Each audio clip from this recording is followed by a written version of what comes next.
Reading of orders from CDF. Members of the Red Bell movement are ordered to join SSPDF.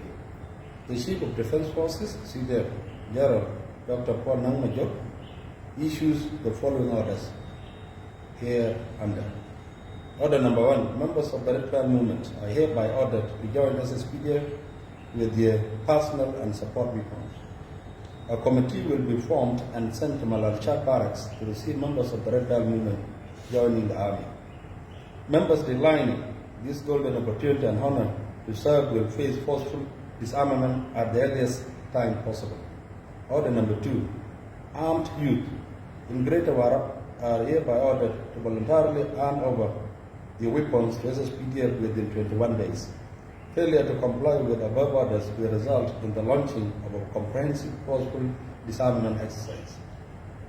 Order number 3. Members of SPLIO are ordered to report to the nearest SSPDF barracks in preparation for the commencement of second phase of the implementation of transitional security arrangements. Members of SPLIO who want to comply with the above orders will be considered hostile forces and will face full force of the National Army. Thank you.